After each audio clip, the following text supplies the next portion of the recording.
Kejujuran yang mengundang hidayah. Seorang anak remaja bermaksud membajak ladangnya untuk ditanami sesuatu. Ia berjalan mengiringi lembunya yang berjalan di depannya. Saat itu pagi hari tepat tanggal 9 Zulhijjah, hari Arafah yang mulia di mana kaum muslimin yang sedang beribadah haji bersiap-siap untuk wukuf di padang Arafah. Tanpa diduga-duga, tiba-tiba lembu itu menoleh kepada pemuda yang berjalan mengikutinya, dan berkata, "Wahai Abdul Qadir, engkau tidak dijadikan untuk ini, dan engkau tidak diperintahkan untuk mengerjakan ini." Pemuda tersebut memang Syekh Abdul Qadir Al-Jilani, seorang ulama dan tokoh sufi yang di kemudian hari melahirkan Tariqah Al-Qadiriyah yang menyebar ke seluruh penjuru dunia. Abdul Qadir remaja itu sangat terkejut dan ketakutan mendengar teguran dari sang lembu itu.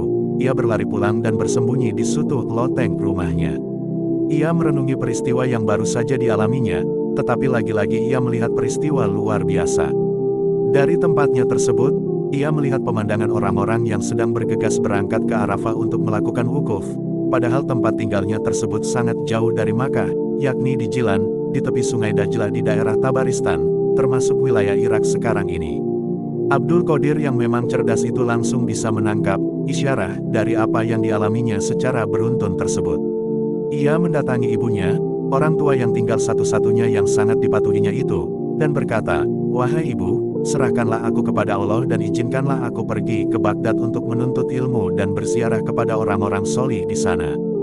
Tentu saja ibunya yang bernama Fatimah itu terkejut dengan sikap dan permintaan anaknya yang begitu tiba-tiba, tanpa ada tanda-tanda sebelumnya. Sang ibu berkata, "Wahai anakku, kenapa engkau tiba-tiba berkata seperti itu?" Abdul Qadir menceritakan peristiwa yang dialaminya pada hari itu, dan ibunya menangis penuh haru sekaligus pilu mendengarnya, tangisan bahagia dan sedih. Bahagia, karena ia yakin anaknya tersebut akan memperoleh derajat yang mulia di sisi Allah, sebagaimana pesan isyarat yang dikandung dari peristiwa yang diceritakannya itu. Sedih, karena ia harus berpisah dengan putra kesayangannya itu, dan belum tentu akan bertemu di kemudian hari.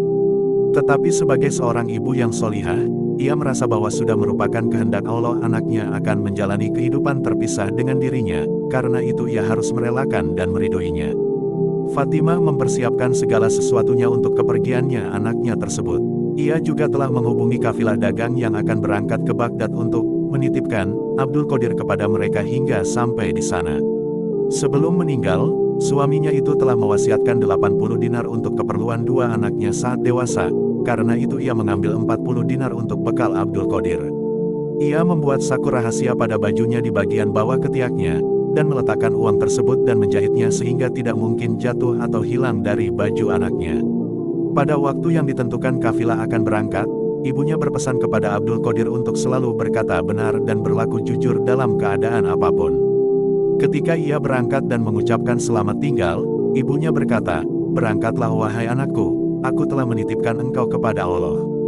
Mungkin wajahmu takkan pernah kulihat lagi hingga datangnya hari kiamat." Di tengah perjalanan, ketika kafilah itu meninggalkan suatu daerah bernama Hamadan, sekelompok orang berkuda berjumlah 60 mengepung kafilah tersebut. Ternyata mereka adalah para perompak yang akan menjarah kafilah tersebut. Tidak ada seorang pun kecuali diambil dan dikuras hartanya. Tetapi Abdul Qadir dibiarkan begitu saja karena ia tampak miskin dan tidak membawa apa-apa.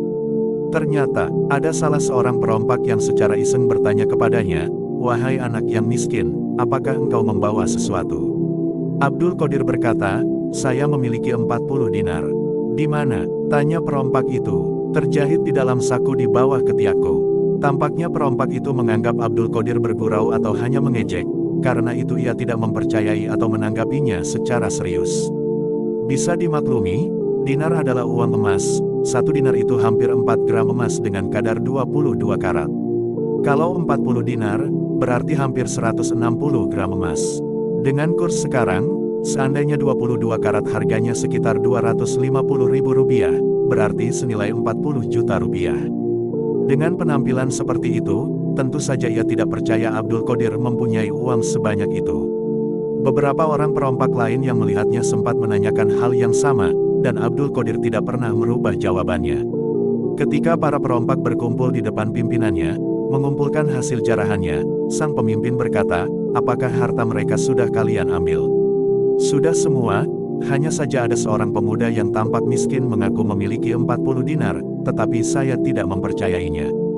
Beberapa perompak lainnya juga menyatakan hal yang sama, maka sang pemimpin memerintahkan agar ia didatangkan. Abdul Qadir dihadapkan kepada sang pemimpin, yang langsung berkata, "Kau membawa apa?" Lagi-lagi ia memberikan jawaban yang sama seperti sebelumnya, maka sang pemimpin memerintahkan anak buahnya untuk menggeledahnya.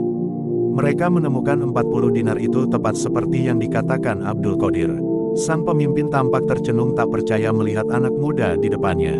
Setelah 40 dinar itu ditaruh di depannya oleh anak buahnya, ia berkata, "Wahai anak muda, mengapa engkau mengakui memilikinya, dan tidak berbohong agar hartamu tidak kami rampas?"